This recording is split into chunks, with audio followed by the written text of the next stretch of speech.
Uncovered my fiancé's affair on his phone, laughed at his insecurity when he thought I was cheating, now plotting my escape. I have been suspicious for a long time, but I have never had any real evidence and have always just brushed off my feeling as insecurities, as I've been cheated on before. My fiancé and I have an outstanding relationship. I have never been happier in my life. We almost never fight. We spend every available moment together. We have lived together for 2 years and adopted 2 dogs together. We still talk and laugh every single day like schoolchildren. Our fights are very small things that I think happens to everyone who moves in together: dishes, laundry, splitting chores evenly, etc. We talk through all our problems. We have great sex constantly. So what the fuck went wrong? Since the beginning of our relationship, my fiancé has always been protective of his phone. It isn't much of an exaggeration to say that I don't even think I know what his phone looks like. I couldn't tell you confidently what brand it is or what color it is. He would never answer texts or calls in my presence and always stated that it's simply because he's trying to be respectful and doesn't want to be one of those couples who are sucked into their phones instead of enjoying each other's company. I understood and accepted this until we moved in together, and he still would hardly ever use his phone around me, and when he did, he would turn it the other way so that I couldn't see the screen. He always claimed he wasn't doing this, however, and still said he's just trying to be respectful but that he'll try to be better about it. There have been a few times where I have walked into the room from behind him while he's been on his phone, and I could swear I saw him very quickly switching apps before putting his phone down/away. He's always denied this as well. He never tells me who he's talking to, or says it's his parents or best friend who both live in his home country, so I have no one to ask to confirm who he's talking to. He's always super supportive and reassuring and tells me that it's just him being weird and quirky, but he promises that he's not being inappropriate. Contrary to all of this, I am very open with my phone. I always am comfortable showing him what I'm watching or who I'm texting. I will hand him my phone to Google something for me or do whatever the hell. I try to respect his privacy because I definitely feel that it is important, but at the same time, I've always felt that he was being a little sketchy. I have never been one to snoop either, so that never occurred to me, and I've just accepted that my fiancé just really values his privacy, and I need to accept that, because he has given me no reason to distrust him. Until yesterday. I don't know what came over me. I'm telling you, it was like I was possessed. It was an urge like nothing I've ever felt before. Nothing happened. Nothing was different. It was a normal day, a day off for both of us, cuddling on the couch and watching TV. I don't know why I did it. But he went to take a shower and left his phone on the table, and I did it. Snatched it right up, guessed his passcode, and went through every single thing: text messages, call log, email, photo albums, even his notepad. And I found it. I found everything. A full-blown fucking affair that's been going on as far back as I looked, which was September. Nothing was hidden. He's been fucking her at her house, all over our house, in our car, in her car, at her parents' house. Yeah, he met her family. They love him, apparently. That's sweet. He fucked her in the brand new bed I bought for our new house before we even fucked in it, and also joked about christening our new house with her. It's mostly been happening while I've been at work.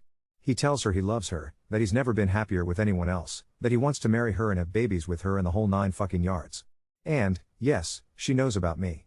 They spend quite a bit of time talking about how boring, fat, and ugly I am, and how tired he is of dragging along through life with me, and how much better she is than me. How he's going to get out of this hellhole with me and take both of our dogs and ride off into the sunset with her. She also sounds surprisingly, and hilariously, insecure for being the woman who's been fucking my fiancé in my bed for God knows how long. Inhales deeply projection. I hope my fiancé is as good at reassuring her as he was at reassuring me. Fucking kill me. I put his phone down and quietly waited. When he came out and greeted me with his usual "Hi babe," I suddenly felt like I had swallowed an entire bucket of dicks and didn't know what to say, so I didn't say anything. I was ready to scream and shout and confront and point fingers and cry. Maybe break some shit. But when he came out, I didn't do anything. He plopped on the couch next to me and just asked me if I was ready to continue our show, and we just went about the rest of our day. I haven't slept since. I projectile vomited last night because I realized that the spot on the sheets a couple weeks ago that he told me was one of our dogs uncharacteristically pissing the bed might be.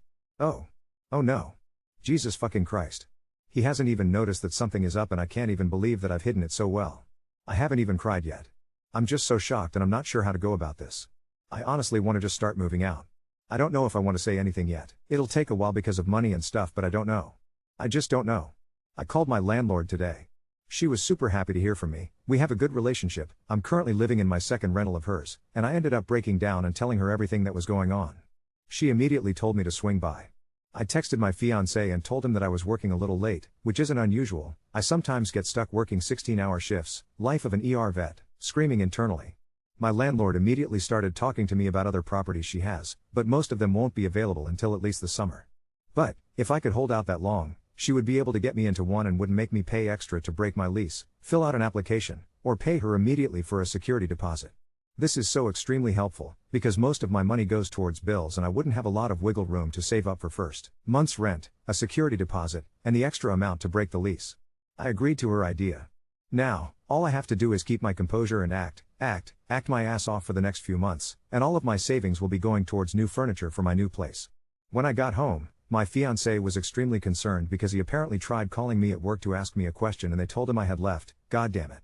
He asked me why I didn't respond to his texts or calls. I lied and told him that it must have been when I was running something over to the other clinic that I work at, which is not unusual for me to do. He believed me. But not before asking for reassurance that I wasn't cheating on him.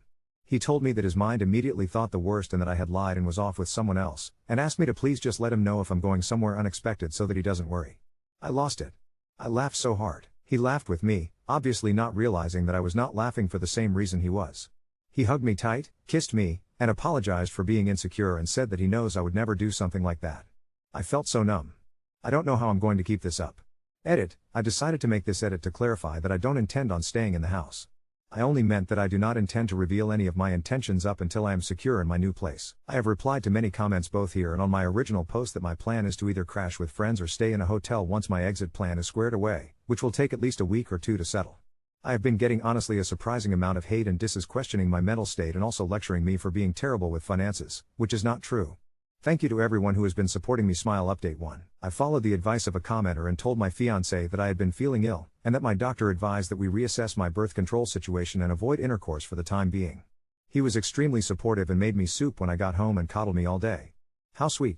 Gag the same night, while he was asleep, I ninja'd his phone again. It turns out that this affair has been going on for about 6 months. I found that he and the mistress are currently arguing about me, which was super weird to witness by the way, considering that we don't even fight and have definitely never fought as viciously as this before. She is currently begging him to leave me and be with her. I also discovered that she left her own partner months ago to be with mine, around the time that my fiancé told her that he wanted to run off with her with my dogs in tow as I mentioned in my first post. Surprisingly, or not at all because he's obviously a total puss, my fiancé has just told her that he now doesn't want to leave me. He told her that he does still love me and doesn't want to hurt me, and didn't mean what he said a few months ago but that he was just caught up in the moment. His last text to her last night was that he feels like a huge piece of shit and does not wish to further destroy our relationship. Yikes, too bad that he has already made his bed, and soon she will be able to have everything she wants and lie in it with him. I felt a little sad for the other woman. But it dissipated quickly, however, after seeing how much venom she spits upon my mere existence. She goes through his phone constantly and starts fights with him over how nice he is to me and how much better he apparently treats me than he does her. I swear, if you didn't know any of us and only read our messages, you would think that she is the betrayed partner who is trying to convince him to stop having an affair with me. It is absurd. Why be so committed to a trash can of a man who is not only cheating on his fiancée with you, but also, by your own words, doesn't even treat you well? I digress. I took screenshots of, everything. I was originally only going to take a few, but I ended up pretty much taking their entire message thread because I feel like everything ended up being juicy. There were some emails that I took as well, and also some pictures, not nudes, although I did unfortunately see those, of them together with the date and timestamp, many of them having been taken while I was at conferences out of town when he said he was just hanging out at home. I also notated her phone number and email address. I will likely never reach out to her, but just in case. Now that that's out of the way. Today, I received some amazing news. My landlord called and told me that one of her tenants has decided to not renew their lease and will be moving out. The house is kind of a mess, but I can move in 2 weeks. 2 weeks. Originally, it was 3 months. Now I am literally scrambling to schedule my movers in time. I am shrieking with joy. I told her I didn't care. It could be a closet filled with 30 knife-wielding mutated rats suffering from explosive diarrhea. Please just let me have it. I will pay for that dangerous shit closet. I'm going in tomorrow to talk to her more about it and figure out exact dates and the financial situation. She's going to let me just pay half of the deposit upon move-in, and the other half later. My coworkers had also gotten back to me. Their landlord won't let them have another roommate, which we were kind of expecting, but they said that I could stay there for a couple nights anyway if I needed to. They, along with their boyfriends, will be coming with me on my moving day to help with my movers to make it as quick as possible. I have also decided that I'm going to take my couch and my bed, and we are going to burn the sheets and blankets in my new backyard at my housewarming/free at last party. My ex will return home one day with nowhere to sit nor sleep, and without my help with finances, it may be some time before he can replace the furniture. It's already almost over. I still might bail, make some excuse, and stay in a hotel for the next few weeks, just because I want to be out so badly. But it's almost over. I can almost taste it. Scheduling the movers made it feel so real and I felt as though I breathed my first breath in a week. I didn't realize how trapped I had felt, but I just kept making all these plans and coming up with solutions that led to me running into problem after problem. But now it's almost over. I will update again when I'm out completely. I have a weird feeling that this is going to blow up in my face somehow, because it has seemed too easy, and I feel too good despite what's happening to me, but I'm just being negative and anxious as usual. Thank you everybody for sticking by me, and especially all of you who have been here since this started. I really appreciate you. See, this last weekend, my ex confessed. I put this in quotations because it was a large Dutch oven full of steaming horse shit. I came home from work one morning and he was waiting for me, which is odd, because he's usually asleep. He said that we needed to talk. We sat down together and he told me his tall tale, that a woman he had met, his mistress, at his co-worker's wedding had been contacting him on and off for a few months after receiving his number from a mutual friend, and kept asking to meet because she found him attractive, and wanted to get to know him better. He had never responded to her flirtatious messages or requests to meet up, but would sometimes chat with her.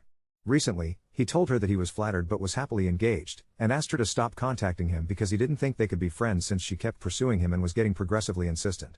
He stated that this woman then became angry and began threatening him and insulting him, like some typical nice girl shit or whatever, telling him that he'd lead her on. He apologized for never telling me, but he didn't think it was important because he had either ignored her or things were pretty innocent, but decided to tell me now because of her shocking reaction when he asked her to stop. He promised me that that was all that happened, and offered to show me the messages if I wanted to see them. I was quiet for a few minutes. He looked extremely worried and begged me to say something. My mind was racing and my heart was beating out of my chest. After every sentence he spoke, in my head I was saying, lie. Lie. Another lie. Pretty good lie, but still a lie. Lie. Wow, the truth? Nope, just kidding. Lie. I wanted to confront him, tell him what I knew, point in his face, show him the screenshots I took, scream at him. But again, I didn't do any of those things. Instead, I said that I was really disappointed and hurt that he kept this information from me, but I told him that I trusted him and did not need to see his phone. I asked him to please just continue to be honest with me from now on. My ex held me tightly, apologized many more times, promised to make it up to me, and continued to reassure me that he was being honest. He said he loved me and wanted to be with me forever and would never hurt me. I was his dream girl and he couldn't possibly be happier with me. I asked him if he was sure he had nothing else to tell me. He looked me in my eyes and said he didn't, he promised. I asked if he ever met up with her, platonically or otherwise. He said he only spoke with her and hung out with her briefly among others at the wedding. He was a groomsman and she a bridesmaid. I was at a conference. He also confessed that when he was worried that I had cheated on him a couple of weeks ago, he got extremely scared because it made him rack his brain trying to think of whether he had done something that would make me angry or cause me to stray, and that while he feels silly about it now for thinking that I had cheated, it had put the fear of God in him, for lack of a better phrase. He then felt super guilty and decided to come clean because even though I'm not cheating, he was so worried that he wants to make sure there is a clean slate. I wanted to vomit. I wanted to take a boiling hot shower and melt my skin off and then swim in a pool of lemon juice. I could not believe the balls on this slimy worm of a man. Either he ended things with the mistress and is expecting blowback and trying to cover for it now in case she reaches out to me, or she dumped him and he's trying to crawl back to me. Or maybe he's still seeing her. I don't know. Not my problem anymore. I completely shut down. I was cold and distant. He noticed. He apologized to me every day, asking me if I was still mad. He offered many times to show me the messages to assure me that nothing else happened. He asked me if there was anything he could do to make me happy again. He told me he knew he deserved it for not coming forward sooner, but he promised he wasn't lying about anything. He was just being an idiot and didn't think it was important, but he sees now that it was and he would be just as upset if the tables were turned. He cried a few times. I brushed him off and told him I would get over it, and he just needed to give me time. He agreed. And then the day finally came, and I left. I moved into my new house yesterday. It was pretty uneventful, and even kind of fun.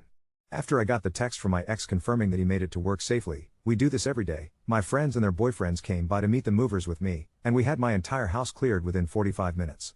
We laughed and joked the entire time. They assured me that they would be my bodyguards if my ex showed up. I scanned the house a few times before I left and felt very satisfied. The only things left are a dining table, a small TV, and an entertainment center in our bedroom that he bought, and of course all of his personal things. Other than that, everything else is gone. The remaining items in the house are only enough to fit into the smallest bedroom in the 3-bedroom home. My landlord came by before I left and we took pictures of everything together in case my ex tries to say I damaged anything. After much thought, I decided that I was not going to leave any of the screenshots that I took. However, I am still keeping them in case I need them. I wanted him to be reeling over what I may or may not know. I want him to relive the day he confessed and I hope he feels absolutely horrified when he realizes that I knew the entire time. Instead, I printed an email he sent me a few months ago, which was a very long ranting, lie, about how much he loved me, couldn't wait to marry me and have children with me and buy our first house together, and how lucky he was to have such a loyal, devoted, and hard-working partner. He detailed how he would never do anything to jeopardize our relationship. He sent me this email 3 days before the text messages between his mistress about how boring, fat, and ugly I was, and how he couldn't wait to run away with her and start their perfect lives together. I put this email into an envelope and wrote his mistress's name on the front of it. I left it on the kitchen counter, with my engagement ring and keys on top. I took one more look around and then shut the door on our home in this chapter of my life. When I got in my car, I cried for the first time since the day I first found the messages. I had to pull over and my friends comforted me while I cried my eyes out, snot bubbling, snorting, lip quivering, put Kim K to shame crying. My heart broke into a million pieces all at once. My friends pet my hair, held my hands, and cried with me too. They're so good to me and I'm so thankful that I finally decided to stop being so antisocial and reach out to them. The best thing that has come out of this situation was bonding with these two women. I don't think they'll ever be able to get rid of me now. If you're reading this, J and A, I love you so much and I'm so grateful. My new house is honestly incredible. My landlord made it sound like it was a wreck, but I should have known it wouldn't be too bad. She's kind of nitpicky. I didn't care for my old house too much. My ex loved it though and it suited us well, so it was okay and I was happy with it. But my new house is very cute, with a bigger backyard for my dogs and a better layout. The neighborhood is really cute, too. There are a few things that need to be fixed, but it's nothing major. I'm pretty much already settled in. I changed my number today. So far, it's been quiet. I hope it stays that way. Thank you again to everyone who has been here for me through this nightmare. Apparently my last post was removed for some reason, but since I hope this is the last time I have to post here, I am not going to bother asking for it to be restored or whatever. You all have been wonderful to me, and my heart is so full of your love and well wishes. I made it. Here's to starting new. See hi. First of all, I'm sorry that I haven't updated sooner. I very much appreciate the messages that I've gotten checking in on me. I'll say a few things, but police are involved now and there are things I won't comment on, but I felt that I owed you all an update after all the support you gave me. My ex found out where I live. I had been trying to be as careful as I can be. I cashed in all my vacation time from work, 3 weeks, and I mostly stayed home, but when I did go out, I didn't frequent my usual grocery stores, restaurants, or dog parks. I don't know how it happened. I have theories but they sound crazy and I'm just paranoid about everything. It had only been about 2.5 weeks after I moved into my new house. There were flowers and a letter on my doorstep. I didn't read the letter. I finally called my lawyer and told him everything, and handed over everything I had, including the video surveillance I had found of my ex casing my house. I had installed cameras in and around my home 2 days before the flowers and letter arrived. He had come in the middle of the night and tried all the doors and windows. I tried to file for a restraining order, but unfortunately, since he hadn't tried to harm me, it was thrown out. There wasn't anything else I could do in regards to that matter. I tried. No one would listen. It was quiet for a long time. I got really paranoid and started spending a lot of time at my friend's house, sometimes for long periods with my dogs in tow. I started to think maybe things were okay. Then one night, while I was walking up my driveway to the house, he caught up to me. I won't give any specific details about this part, but it was very violent. My house had been broken into before I arrived. Both of my dogs were attacked. They didn't make it. My neighbors called the police when they heard me screaming. Update 2. I'm still in the hospital. I've been here for a few weeks now, and I'm finally able to type this out without feeling like my entire body is going to collapse from exhaustion. The doctors say I'm lucky to be alive. I have multiple broken bones, a concussion, internal bleeding that required emergency surgery, and various other injuries that I won't detail here. My face is different now. I catch glimpses of myself in the reflection of my phone screen and sometimes I don't recognize who's looking back at me. The police have been incredibly supportive. They've stationed an officer outside my door 24/7 since I was admitted. My ex is in custody and has been denied bail. The charges are extensive: attempted murder, animal cruelty resulting in death, breaking and entering, stalking, and more that I can't remember right now. The detective handling my case visits me almost daily to check on me and update me on the proceedings. She's been gentle but straightforward, which I appreciate. My landlord visits often too. She brings me food that isn't hospital food, thank God, and sits with me for hours sometimes, just talking about nothing important. She's offered me another property once I'm released, one with a security system already installed and in a gated community. I haven't decided if I'll take it yet. Part of me wants to move to another state entirely, change my name, and start over. The other part of me is too angry to run. I dream about my dogs every night. Sometimes they're happy dreams where we're at the park or cuddling on the couch. Other times, I wake up screaming, reliving what I found when I walked into my house that night.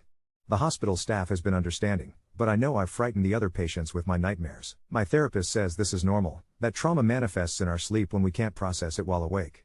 She says it will get better with time. I'm not sure I believe her. J and A visit me daily, sometimes together, sometimes separately. They've been collecting my mail, paying my bills, and keeping what's left of my life organized while I'm here. They brought me a framed photo of my dogs that now sits on my bedside table. I cry every time I look at it, but I can't bear to put it away. They're talking about adopting a rescue dog together and have asked if I'd help them choose one when I'm better. The thought of being around dogs again both terrifies and comforts me. My parents flew in from across the country as soon as they heard what happened. My mom hasn't left my side for more than a few hours at a time. She sleeps in the uncomfortable chair next to my bed and holds my hand when the pain gets too bad. My dad is quieter, but I catch him wiping away tears when he thinks I'm not looking. They want me to come home with them when I'm discharged, to heal in the house I grew up in. I'm considering it. The prosecutor has been to see me twice. She's confident in the case against my ex. There's overwhelming evidence, the surveillance footage, the break-in, the attack itself, and apparently a journal they found at his place detailing his plans to punish me for leaving him. She says I won't have to testify if I don't want to, but I think I need to. I need to look him in the eyes one more time and show him that he didn't break me, even though some days it feels like he did. The mistress reached out through my lawyer.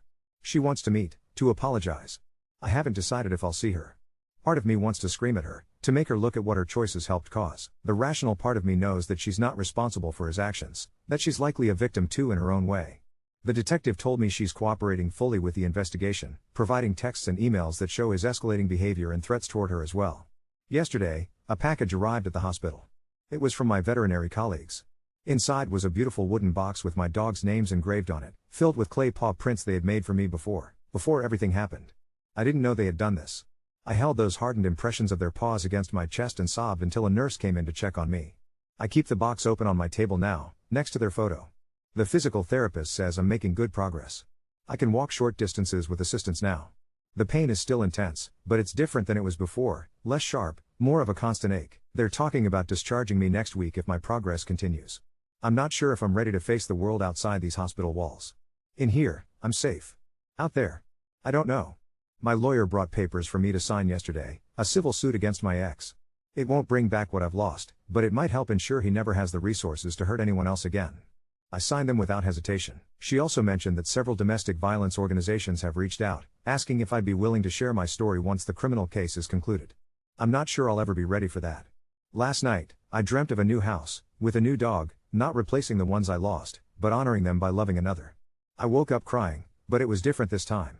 It felt like the first tiny crack in the wall of grief I've built around myself.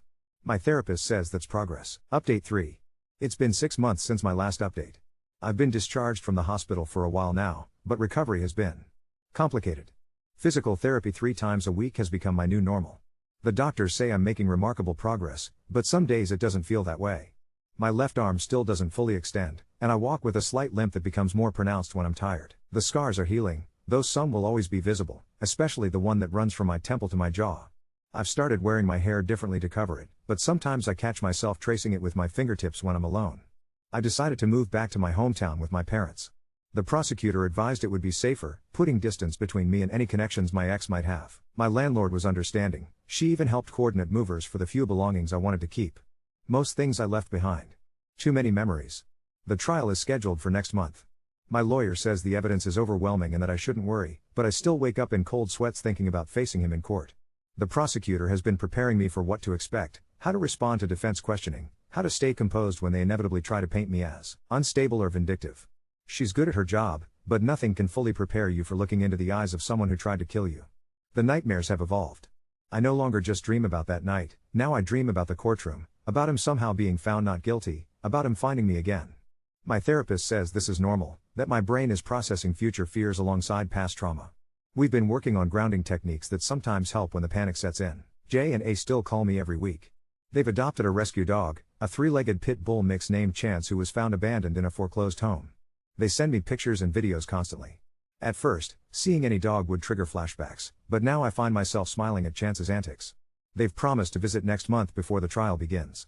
Last week, I did something I never thought I would do again. I visited an animal shelter. I didn't plan to. I was driving home from therapy and just turned into the parking lot.